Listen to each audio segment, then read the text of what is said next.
ازيكم يا بنات عاملين ايه؟ معاكم ياسمين علي من قناة حكايات الياسمين. النهاردة يا حلوين هنشتغل غرزة جميلة جدا وهي غرزة المروحة. غرزة المروحة دي يا بنات تعتبر من الغرز اللي بتستخدم زي للزخرفة كده من على اطراف الشغل. ممكن برضو لو احنا عاملين مفرش يستخدم برضو على الحواف كده، يعني نعملها على الحواف كده كغرزة للتزيين.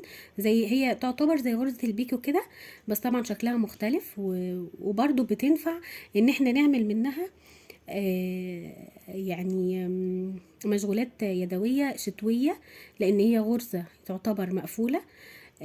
فبتبقى برضو شكلها جميل جدا في الايه، في اللبس الشتوي، زي البلوروهات مثلا، الكوفيات، الحاجات اللي زي كده.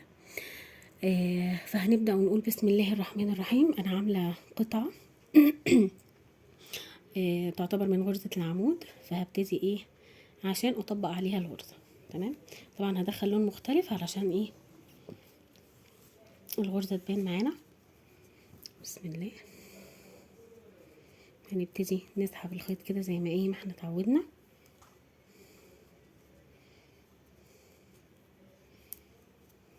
تمام، نلف الشغل.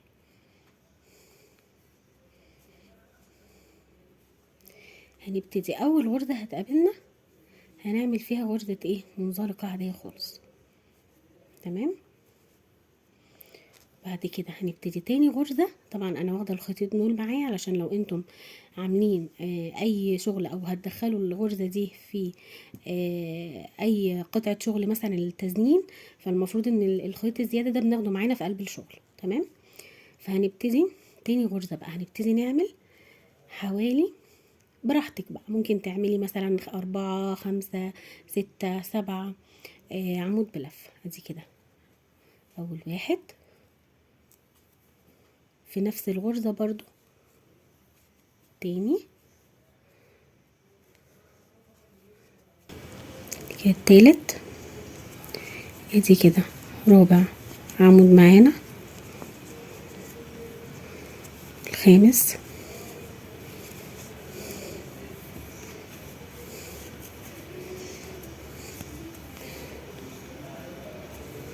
انا ممكن اكتفي بستة كويس قوي. ادي كده ستة عمود بلف. تمام، بعد كده هنيجي على الغرزة اللي بعدها ونعمل غرزة منزلقة عادية خالص. تمام، بعد كده هنكرر نفس الايه الموضوع. هنيجي على الغرزة اللي بعدها ونعمل 6 عمود بلف.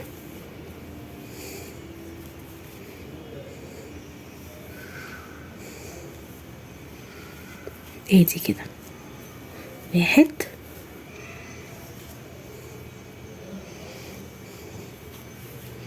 2 3 4 5 6. وهنيجي برضو على الغرزة اللي بعدها نعمل ايه غرزة منزلقة اهي، نعملها تاني مع بعض. اللي جنبها على طول نعمل 6 عمود بلف. كده 1 2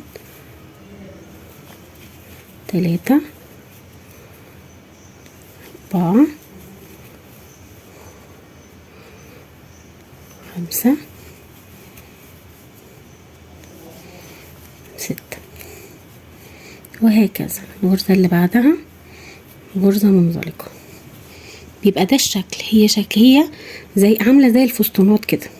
تمام، نكمل كده برضو الصف عشان شكلها يوضح اكتر. نيجي برضو في اللي بعدها نعمل 6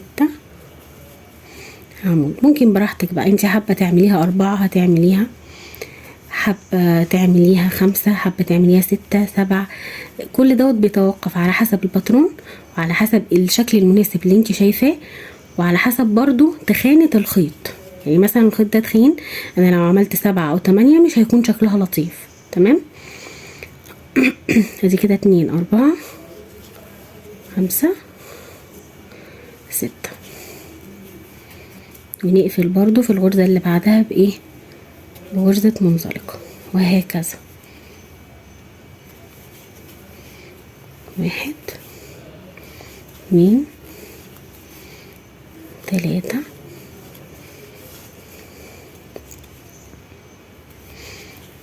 4 5 6.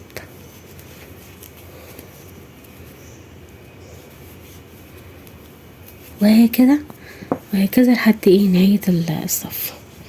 طبعا لو زودنا في عدد الغرز هنلاقي انه الشكل ده ابتدى يتموج كده. تمام. فمن الافضل ان احنا ما نزودش عدد الغرز، بس انا عملتها علشان تشوفوا في النهايه الشكل النهائي. هي بتبقى عامله زي الفستانات كده، بيبقى شكلها جميل جدا، خصوصا لما يكون الشغل اصلا لون وهي لون، فبتدي منظر جمالي جميل. فيا رب يكون الفيديو عجبكم، يكون الشرح سهل وبسيط. وممكن برضو طريقه تانية نعمل ما بين كل واحده لو عايزينها واسعه، نعمل مثلا ايه 2 غرزة حشو مثلا في النص. تمام. لو حابين الشغل يكون مفروض معانا ومش مموج. فيا رب الفيديو يكون عجبكم، يكون الشرح سهل وبسيط. ما تنسوش طبعا يا بنات تعملوا اللايك والشير وتفعلوا زر الجرس وتشتركوا بالقناة عشان يوصلكم كل جديد. كانت معكم ياسمين علي من قناة حكايات الياسمين.